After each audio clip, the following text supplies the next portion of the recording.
If you had to choose between your parents and your fiancé, who would you pick? What? What's going on? Seven's Home and Away is next. Previously on Home and Away. Are you in some kind of trouble? Lijuan, let it be. If he's having a bad day, it's his business. I don't want him to feel pressured. My house, my rules. So what do you think of it anyway? I think it looks fun. I really like the fact that you're pitching it at young women. Really? So, boxing for girls, hey? Oh, it's got nothing to do with me. That's a shame. If you were involved, I might have signed up. Do you need someone to help you out? Sure. Be good to have you on board, mate. What brought this on? No reason. Alf, you should get your staff to do this. I would if I had any. It's not easy when they take off to another job without giving you any notice. What? Didn't give you notice? Well, I can't say I blame the guy, really.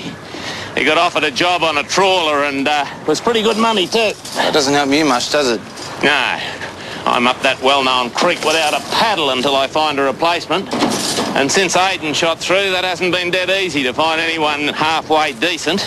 I need to get someone I can trust. If I can't, I might as well close the whole flaming joint up. Oh, Alf. I didn't realise things were that bad.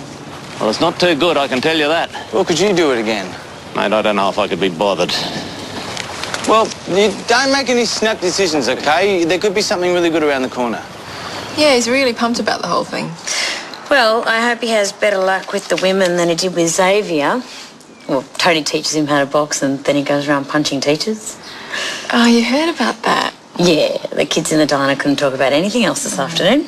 Well, I don't know if you can blame that on the boxing lessons. Xavier's been through so much the past few weeks. Yeah, no, I know, but it still doesn't look good with your mum being the principal. Oh, yeah, absolutely. Tony's taking him letterbox dropping this afternoon with these. Keeping him from going off the rails through slave labour. Well, I'm sure Xavier loves every minute of that. Oh, yeah, Tony said he was not happy. All the walking around this afternoon, I can only imagine. I've got the training schedules and I've got some other printed material that you can hand out. It's in the spare room. Yeah, whatever you got, I really want to read it. Cool. How'd it go? Yeah, pretty good. Everything's out there, so now we just got to wait and see what happens, I suppose. And Xavier's going to be my assistant for the class. Yeah, it's going to be awesome. I'll just go grab the stuff. Right, mate. I thought you said he was feral. How'd you turn him around? Well, you know, I have raised two boys of my own, haven't I? Which is exactly the reason I've got no idea what happened. All of a sudden, he's in a completely different frame of mind. Well, we don't question it. We're grateful. Yep, very true. And on that note, I am going to leave so I can go home and enjoy the silence while Elijah's parents are still at the movies. Well, look on the bright side, it's only one more week. Exactly. And it's not that they're not lovely people. Oh, yeah, it's just only so much lovely one girl can take. Right. What's this about your brain not thinking? Well, it's not thinking. It's that it just thinks too much. That represents about 75% of my students turning up to class not turning their brains on at all.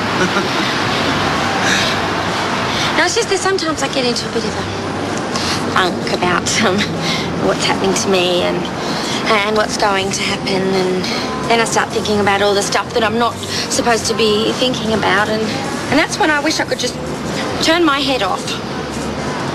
Look, when I get like this, I need you guys to give me a distraction. Would you like me to do a little nutty run down the beach?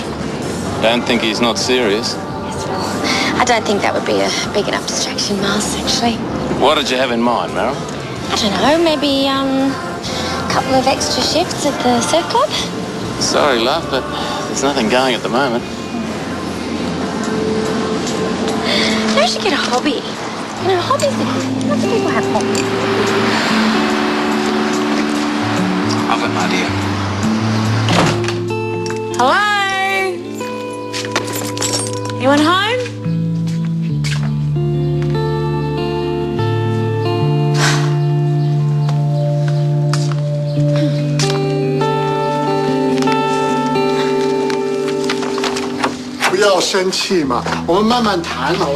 Sometimes you just have to be direct. Maybe we're just getting a little too upset. This is none of your business. Just once, I would like to be able to go out and have a peaceful afternoon. What happened? Yeah, but Don't ask.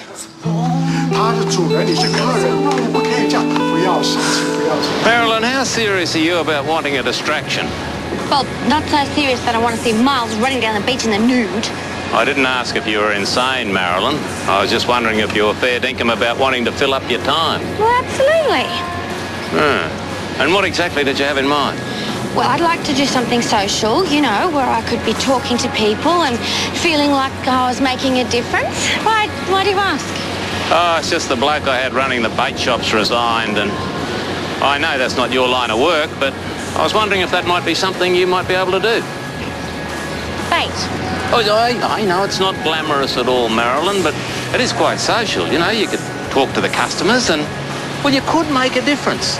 I mean, you're helping people catch fish and consoling the ones that don't. And Marilyn, then there's the ordering, you know, and keeping an eye on the stock. Would I have to actually touch the bait? Well, it is a bait shop, Marilyn. I just don't think I could do that, Mr. Stewart. No, sorry. I mean, I couldn't look at their little faces all day knowing that they were going to be sacrificed for some pleasure sport. I mean, no offence to fishermen and yourself, of course, Mr. Stewart. No offence taken, love. I just couldn't stop thinking about the fact that they have such large families, you know? Well, I knew it wasn't your cup of tea, but it's just that it's the only thing I've got going at the moment. I suppose it would, you know, help me get my mind off my problems. Exactly. And you could make a difference, Marilyn. I mean, only last week a bloke came in and it was just obvious that he really needed to talk. Are there that many sad fishermen that need a shoulder to cry on, Mr. Stewart? I won't lie to you, love. They don't come in all the time, but once word got out that someone like you, someone who was prepared to listen, was actually running the joint, well, who knows? Look, what you should do is just come down and have a look at the place, eh? And if you still feel the same way, then there's no harm done. But once you get there and have a look, who knows? You might change your mind.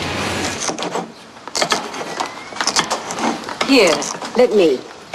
You know, it's actually quite dangerous to rip a sharp utensil out of someone's hand. Not if you know what you're doing. You sit down, put your feet up. I'll do this. You know what?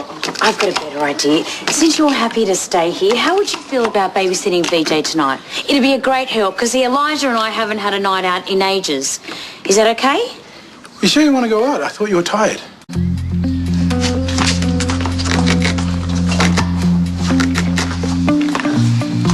Honey? If you want to get married to me, you are not going to argue. We are going to leave the house now. Is everything all right?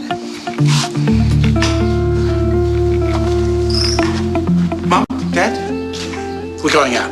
See you later.